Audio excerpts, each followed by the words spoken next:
مشاهدينا الأفاضل، طابت أوقاتكم. من الفضائية الإريترية نحييكم ونقدم إليكم نشرة الأخبار لهذه الفترة، والتي نستهلها بأهم وأبرز العناوين. إريتريا تشارك في مهرجان التراث العالمي 38.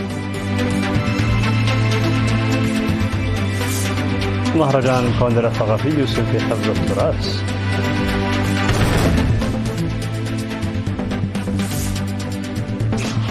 تزايد مشهود للحياة البرية بمديرية جلعة.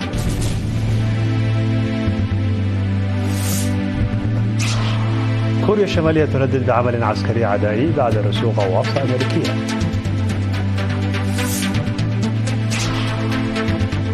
عشرين قتيلا ومصابا جراء انفجار في مسجد بشمال أفغانستان. الحرائق تدمر غابات باتاغونيا وتهدد مناطق أخرى.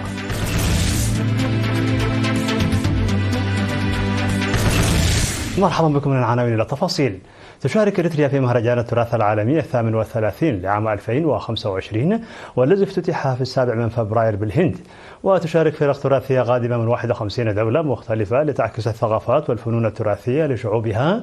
وبهذا تشارك فرقة التراث الإريترية الوطنية فرقة السبريت، التي قدمت عروض بالرقصات التراثية للقوميات الإريترية، والتي أعجبت الحضور والمشاركين بتنوعها الثقافي.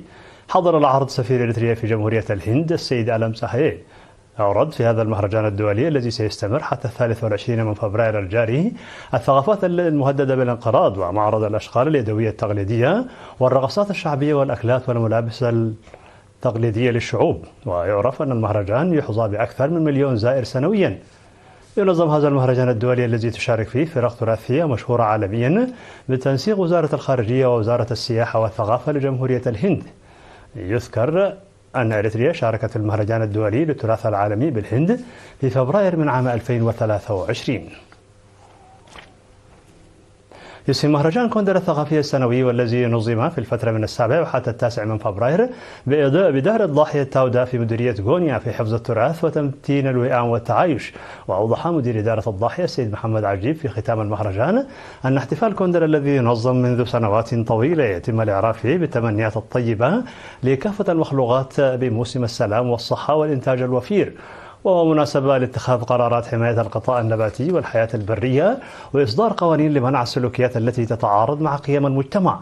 وقال مسؤول الثقافة التراثية في مديرية غونيا السيد عبد الوهاب سليمان أن مهرجان كوندر الذي يحتفل به سنويا يشارك فيه أيضا مراهقين من عمر 15 وحتى 18 تعبيرا عن الوصول إلى عمر البلوغ، وإجراء مراسم الزواج والمناسبات الأخرى بعد المهرجان.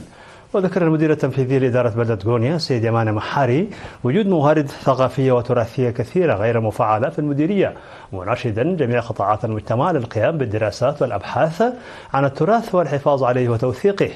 أوضح المدير العام لقسم الخدمات الاجتماعية في إقليم القاش بركة السيد فرانكو كوبابا أن مهرجان كوندرا يأتي ضمن الاحتفالات الكبيرة لقومية الكوناما، والتي تنظم بروح ورؤى جديدة مع حلول العام الجديد، مشيدا بدور ومساهمة الأعيان ولجان القرى.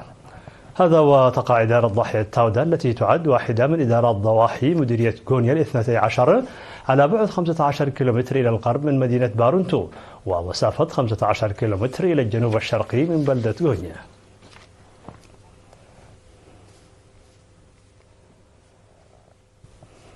أفاد مسؤول سلطة الغابات والحياة البرية بمديرية قلعلو السيد محمد أحمد أن الحياة البرية شهدت نموا جيدا بفضل الهطول الجيد للأمطار في موسم خريف العام 2024.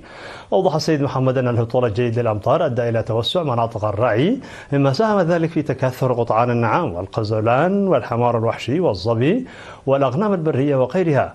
وأضاف أن الغابات توجد في وضع جيد إذا استثنينا حالات قطع الأشجار لإنتاج الفحم من حين لآخر، وأن المتورطون في هذه الأعمال يتعرضون للمساءلة القانونية ضمن أنشطة المراقبة والمتابعة التي تقام للحفاظ على الغابات والحياة البرية. وحث السيد محمد المواطنين في الاستمرار في المحافظة على الثروات الطبيعية وضمان تنوع الحياة البرية في المديرية. نظم مكتب الزراعة بمديرية بارنتو في 7 من فبراير الجاري دورة لإنتاج بذور البطاطس بهدف رفع إنتاجية البساتين. وأفاد مسؤول مكتب الزراعة بالمديرية السيد موسي بحتة أن التدريب ركز على طرق إنتاج بذور البطاطس بالإضافة إلى فوائد تنمية البطاطس ومزاياها، كما تم توزيع 50 كنتالا من بذور البطاطس على المزارعين هذا العام لإنجاح المشروع. وذكر السيد موسي أن بذور البطاطس يمكن زراعتها بشكل أفضل في السهول من نوفمبر وحتى منتصف فبراير، وحث أصحاب البساتين للاستفادة من الإمكانيات الإنتاجية. وأوضح كبار خبراء تنمية الخضروات والفواكه الذين قدموا التدريب الأساليب التي يجب أن يتبعها المزارعون والاستفادة من الأصناف المختارة من البذور التي توفرها وزارة الزراعة لإحداث تغيير نوعي في منتجات البطاطس. وأضاف مسؤول تنمية البذور بإقليم القاشبركة السيد غويتو هايلي ميكائيل أنه تم إرسال 200 كنتال من بذور البطاطس من المكتب المركزي لوزارة الزراعة. وأكد مدير عام قسم الإرشاد الزراعي في وزارة الزراعة السيد سامري أملسوم بأن الوزارة تتخذ خطوات جادة لزيادة الاستفادة من بذور البطاطس المختارة والتي تتماشى مع نسبة هطول الأمطار والمناخ. وأعرب المتدربون عن امتنانهم للمحاضرات والتشجيع الذي قدمته لهم وزارة الزراعة، مؤكدين استعدادهم للاجتهاد في تنمية الأنواع المختارة للبطاطس.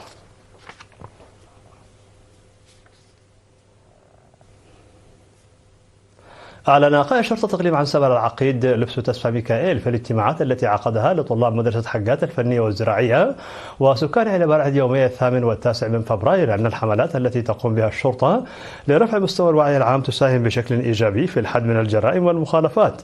ودعا الشباب والطلاب إلى تجنب الجريمة وحماية الآخرين وضمان سلامة بيئتهم لتأكيد المستقبل المشرق.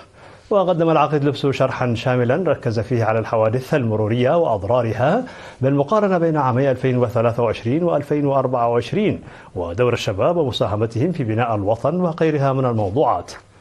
وذكر مسؤول المباحث الجنائية الرائد تسفو تسفاهوني مصرع 11 مواطنا وإصابة 63 بجروح بليقة و149 بجروح طفيفة وتدمير ممتلكات تقدر بأكثر من 5 ملايين نغفة في 298 حادث مروري العام الماضي في الإقليم. وأفاد بازدياد المخالفات المرورية بنسبة 4.2%، فيما انخفض عدد حوادث المركبات بنسبة 9.7%. من جانبهم نوه المشاركون بأهمية المحاضرات التثقيفية ووعدوا بزيادة مشاركتهم ومساهمتهم في حفظ القانون.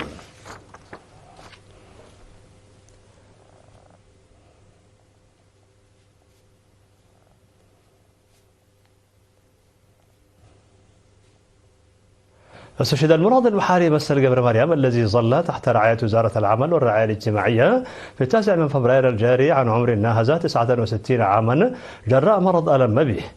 التحق المناضل المحاري بصفوف قوات التحرير الشعبية في عام 1975 وناضل ضمن الوحدات القتالية بمختلف مستويات المسؤولية. المناضل الشهيد محاري رب أسرة وأب لاثنين، ووري جثمانه الثرى يوم أمس 10 من فبراير في مقبرة الشهداء بمندفرة. هذا وتعرب وزارة العمل والرعاية الاجتماعية عن بالغ حزنها باستشهاد المناضل المحاري مسل، وتعزي زويه وزملائه المناضلين ومن عمل معه.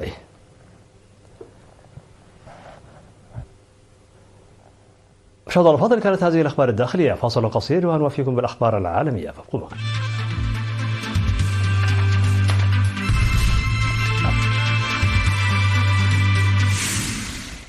مرحبا بكم على صيد العالمي. اتهمت كوريا الشمالية الولايات المتحدة الأمريكية بالانخراط في عمل عسكري عدائي بعد أن رست غواصة تابعة للبحرية الأمريكية في كوريا الجنوبية لإعادة التمون. ونقلت وكالة الأنباء الكورية الشمالية الرسمية عن المتحدث باسم وزارة الدفاع قوله في بيان: نعرب عن قلقنا البالغ إزاء العمل العسكري العدائي الأمريكي الخطير الذي يمكن أن يقود المواجهة العسكرية الحادة في المنطقة المحيطة بشبه الجزيرة الكورية إلى نزاع فعلي بين القوات المسلحة. وبحسب وكالة يونهاب الكورية الجنوبية للأنباء، فإن القواصة USS ألكسندريا التي تعمل بالدفع النووي وصلت إلى قاعدة بوسان البحرية في كوريا الجنوبية، وكانت القواصة أجرت زيارة مماثلة في أكتوبر الماضي. إلى ذلك أجرت القوات المسلحة الكورية الجنوبية والأمريكية مناورات مشتركة بالذخيرة الحية في مدينة بوتشون الكورية الجنوبية، وشملت التدريبات دبابات ومركبات قتالية مشاة ومركبات مدرعة أمريكية ومروحيات أباتشي ومعدات أخرى يبلغ مجموعها أكثر من 150 وحدة إلى جانب أكثر من 2000 جندي. قال مسؤول أفغاني في ولاية قندوز الأفغانية أن انفجارا وقع في مسجد في مدينة قندوز بشمال البلاد، مما أسفر عن مقتل وإصابة 20 على الأقل. وقال المسؤول لرويترز أن الانفجار وقع في مسجد للسنة، ولم يتضح من يقف وراء الانفجار الذي جاء بعد عدة انفجارات هزت أفغانستان أعلن تنظيم داعش مسؤوليته عنها.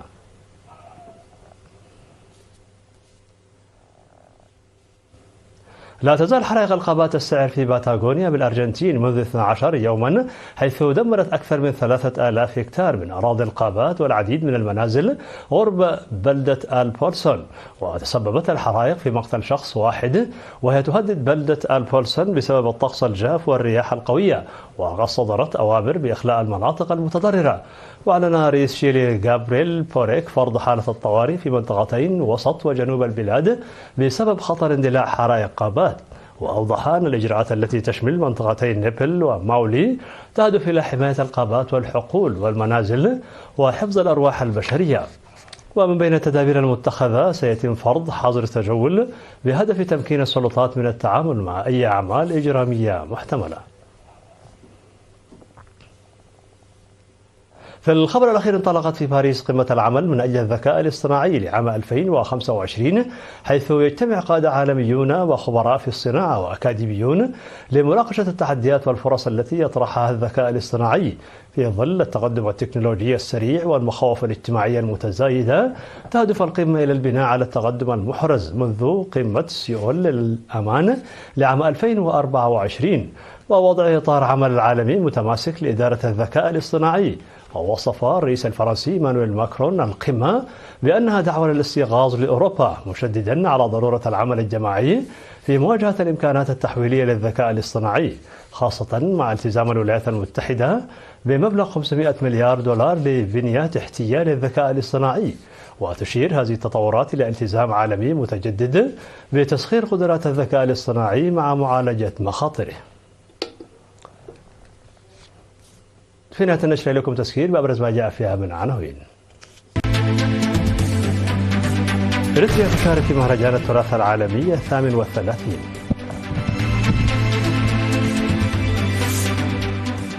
مهرجان كوندر الثقافي يسهم في حفظ التراث.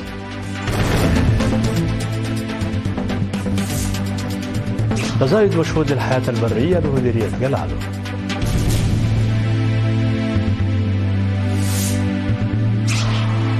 كوريا الشمالية تندد بعمل عسكري عدائي بعد رسوخ قواصع أمريكية.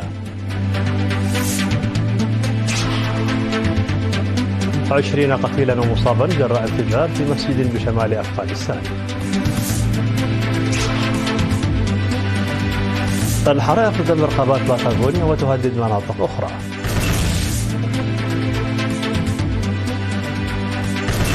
مشاهدينا الأفاضل، بهذا نكون قد وصلنا بكم إلى نهاية النشرة. شكرا على حسن المتابعة، دمتم بألف خير.